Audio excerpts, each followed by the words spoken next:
Assalamualaikum warahmatullahi wabarakatuh, pemirsa dan pendengar dimanapun Anda berada. Kabar baik mengerti Anda sore hari ini?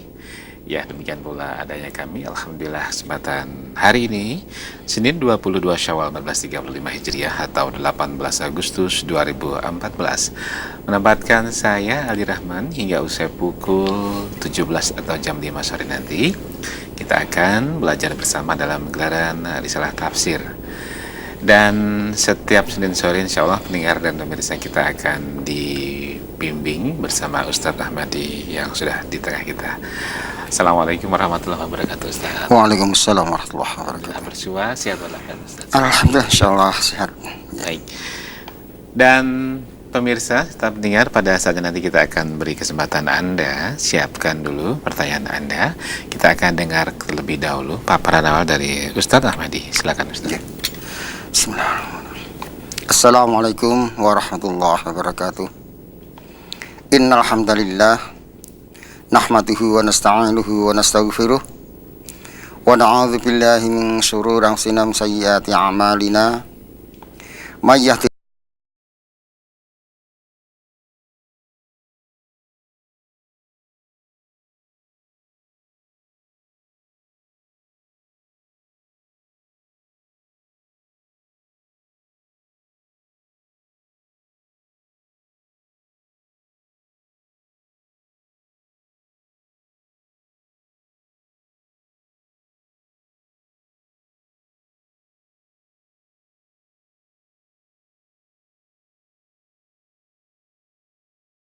muslimin muslimat rahimakumullah.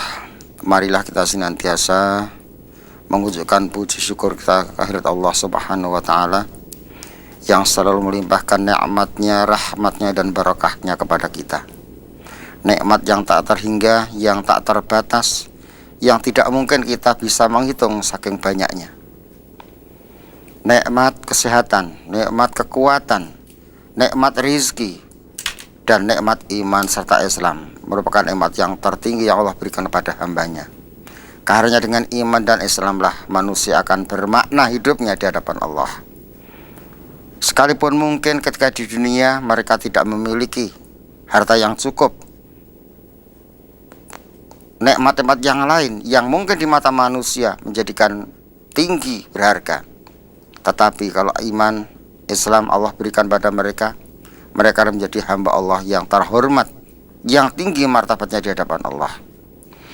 Itulah kaum muslimin rahimakumullah, kita bersyukur sampai detik ini Allah masih pertahankan iman kita, Islam kita dalam hati kita, dan kita bermohon, kita berdoa, kita berharap mudah-mudahan iman Islam kita terbawa sampai akhir hayat kita sebagai pesan Allah, wala tamutunna illa wa antum muslimun. Kaum muslimin muslimat rahimakumullah, untuk sore hari ini risalah tafsir telah sampai pada surat Al-Baqarah, surat yang kedua, ayat 173. Allah berfirman, a'udzubillahi minasyaitonir rajim. Innama harrama 'alaikumul maitata waddama walahmal khinziri wa ma uhilla lighairillah. Wa man yudurra ghaira baghi wala 'adin fala itsma 'alaihi. Innallaha ghafurur rahim. Yang terjemahannya, sesungguhnya Allah hanya mengharamkan bagimu bangkai, darah, daging babi, dan binatang yang ketika disembelih disebut nama selain Allah. Tetapi barang siapa dalam keadaan terpaksa memakannya, sedang ia tidak menginginkannya dan tidak pula melampaui batas, maka tidak ada dosa baginya. Sesungguhnya Allah Maha Pengampun lagi Maha Penyayang. Kaum muslimin rahimakumullah, insyaallah nanti untuk ayat ini tidak mungkin selesai sekali pembahasan karena memang ayat ini cukup banyak yang perlu kita pelajari, yang perlu kita fahami. Yang pertama, pada ayat ini dan juga di beberapa tempat yang lain, ada di 4 surat pada Al-Quran yang hampir sama redaksinya, hampir sama isinya, yaitu di surat Al-Baqarah ini 123, dalam surat Al-An'am 145, surat An-Nahl 115, dan surat Al-Maidah ayat 3. Dua surat merupakan surat Makkiyah, yaitu Al-An'am dan An-Nahl. Kemudian yang kedua, yang dua surat adalah surat Madaniyah yang diturunkan di Madinah, yaitu Al-Baqarah dan surat Al-Maidah. Menurut ayat ini Allah katakan bahwa yang diharamkan oleh Allah di dalam Al-Quran, sekali lagi, yang diharamkan oleh Allah di dalam Al-Quran hanya ada 4 macam makanan. Adanya 4 macam makanan. Yang pertama adalah maitah, bangkai. Di sini sifatnya masih umum, sekali lagi, maitah. Jadi hewan yang mati tidak disembelih. Nah, ini secara umum artinya jadi hewan yang mati tidak disembelih itu namanya maitah atau bangkai. Jadi sifatnya masih umum sekali. Karena nanti akan kita bahas, nanti kita pelajari, ada memang beberapa maitah, bangkai yang oleh Rasulullah dihalalkan.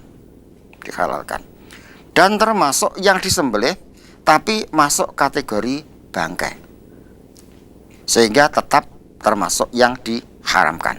Nah ini. Kemudian yang kedua, adam, darah. Juga sifatnya masih umum. Semua darah termasuk yang diharamkan oleh Allah pada ayat ini. Padahal nanti di ayat lain dia khususkan, yaitu daman masfuhan, darah yang mengalir. Nah, bagaimana pengertian darah yang mengalir itu nanti akan kita juga pelajari. Apa yang disebut darah yang mengalir? Kemudian lahmul khinzir, daging babi. Ada sementara orang yang karena Allah katakan daging, maka selain dagingnya berarti halal, kan begitu. Nah, ini. Itu maka perlu nanti juga kita pelajari, kita bahas, ya, kita fahami. Kemudian wa ma uhilla bihi li ghairillah. Dan hewan atau binatang yang disembelih bukan karena Allah, karena tidak menyebut asma Allah.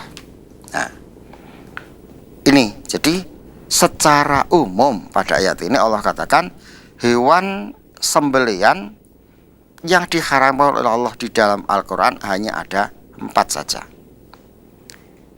yaitu bangkai, darah, daging babi, dan hewan yang disembelih bukan karena Allah.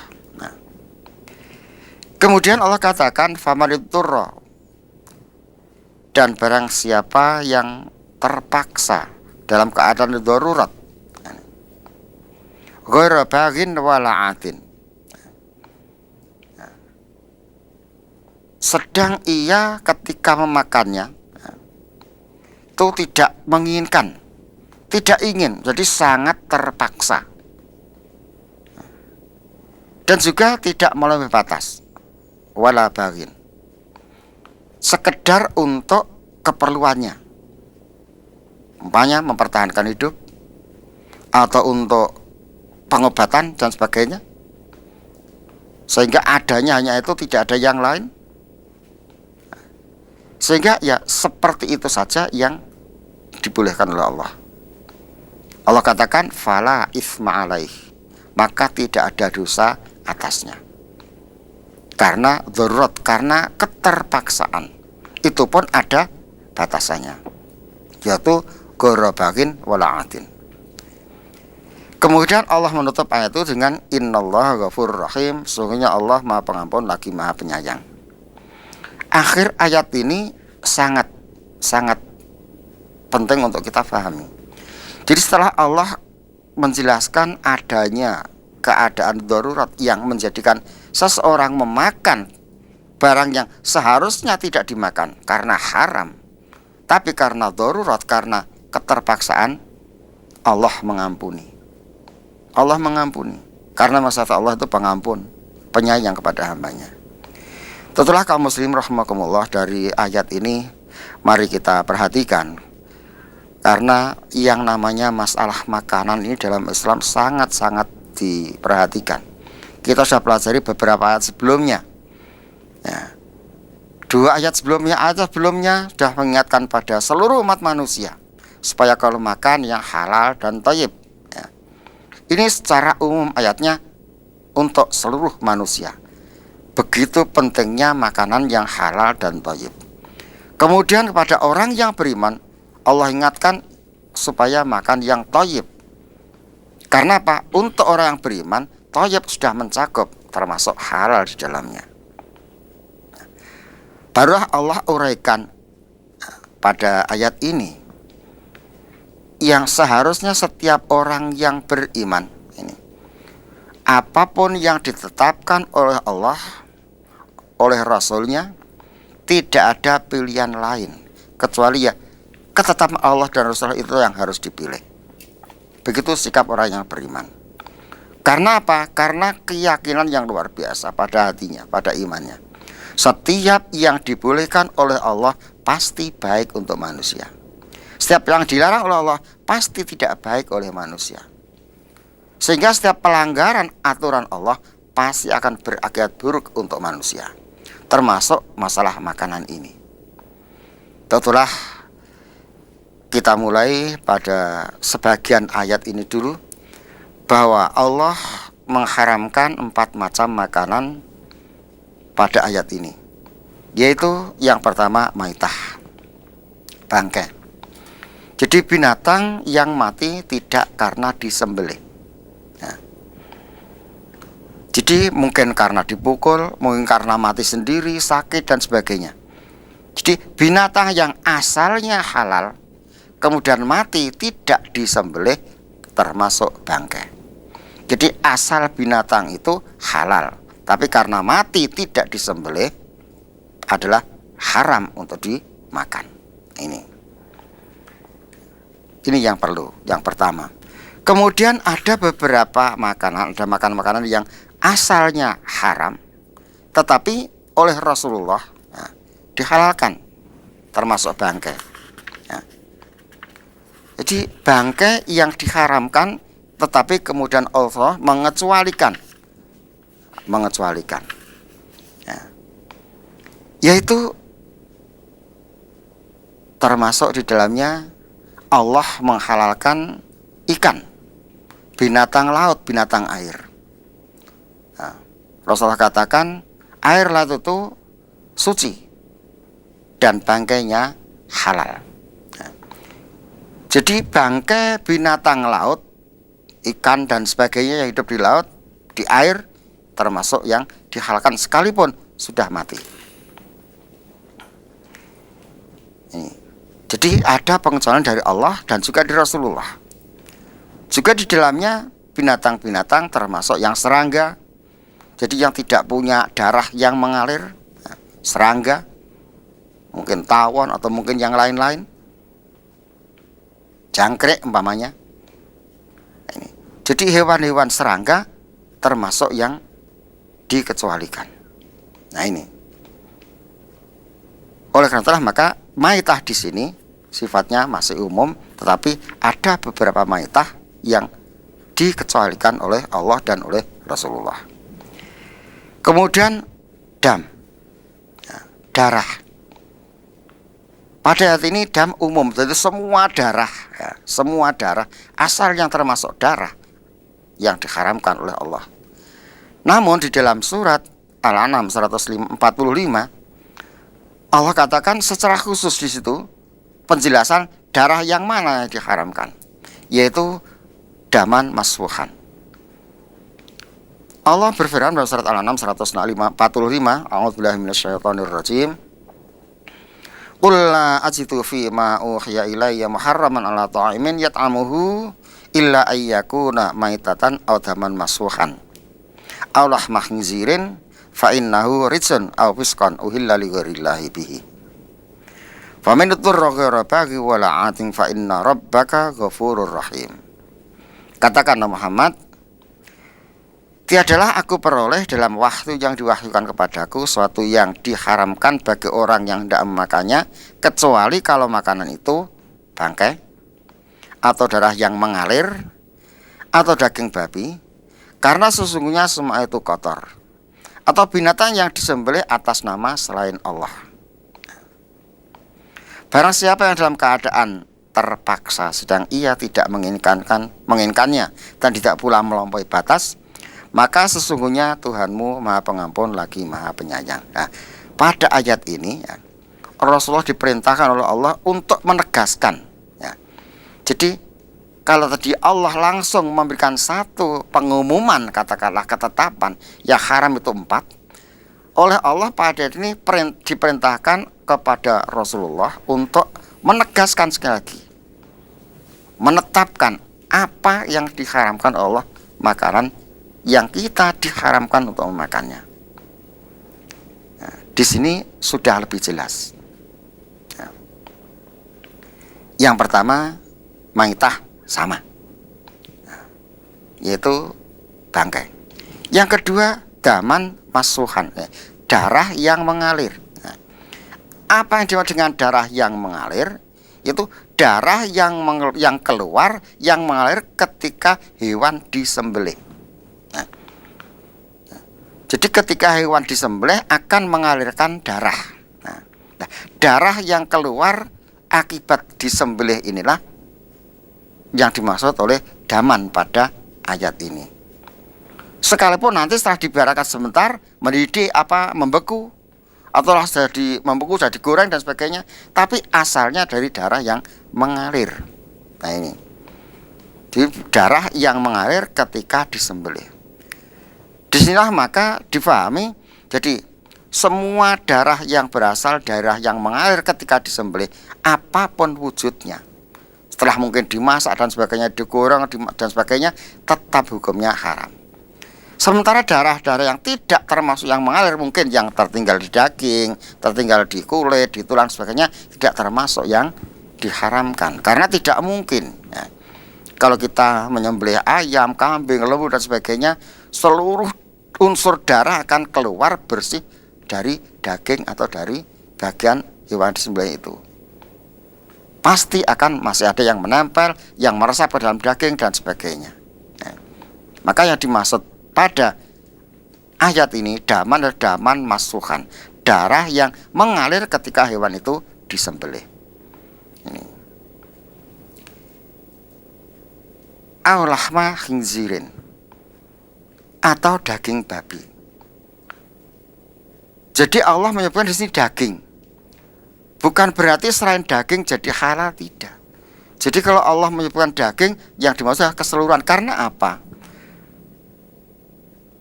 Hewan yang disembelih, yang biasa dimakan oleh manusia, itu biasa dagingnya.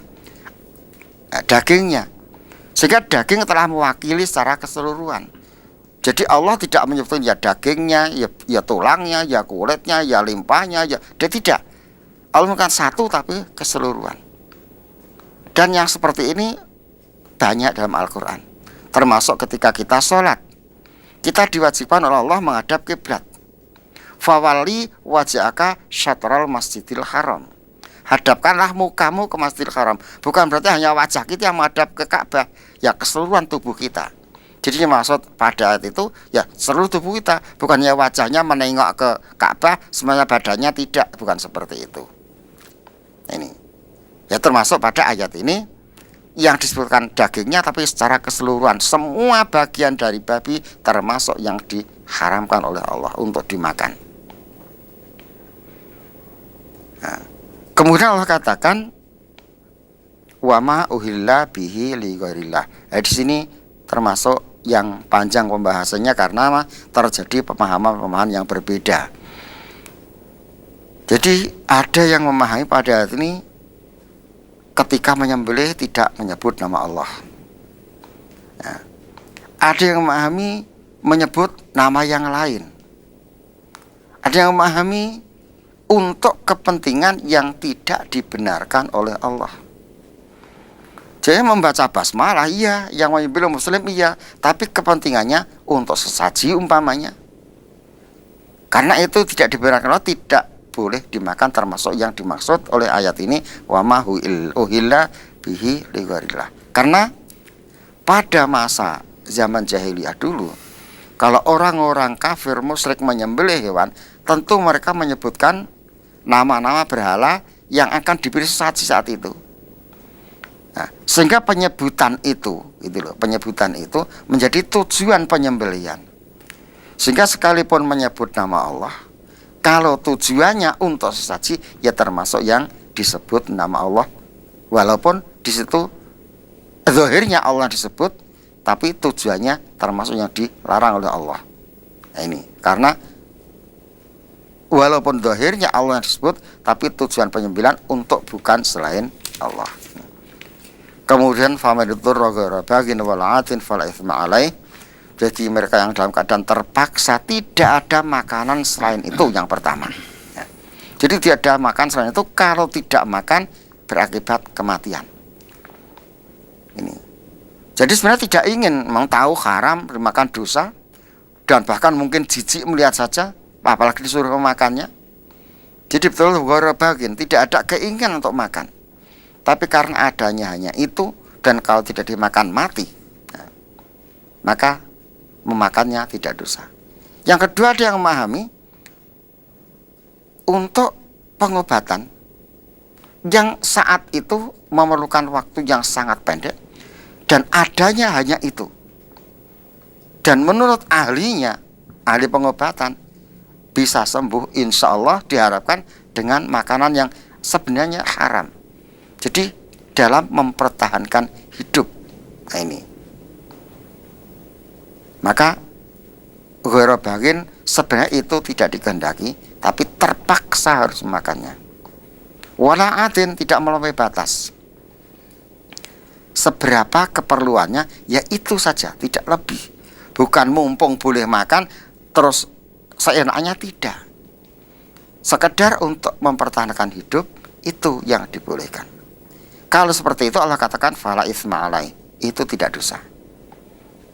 Nah, maka akhir ayat ini mengacu kepada adanya rukhsah bagi orang yang terpaksa memakan karena tidak adanya yang lain dan tidak berlebihan, Allah mengampuni. Sekalipun yang dimakan tadinya haram, sehingga Allah memperbolehkan. Ya, untuk sementara seperti ini dulu, mudah-mudahan nanti kita bisa memahami lebih lanjut pada waktu yang akan datang. Ya, baik, terima kasih Ustadz Ahmadi dan pemirsa. Paparan awal sudah disampaikan oleh Ustadz Ahmadi. Kita akan terima telepon dari Anda. Siapkan di nomor telepon 0271661749 atau SMS tetap di nomor biasa. Kita akan kembali setelah pesan-pesan yang berikut ini.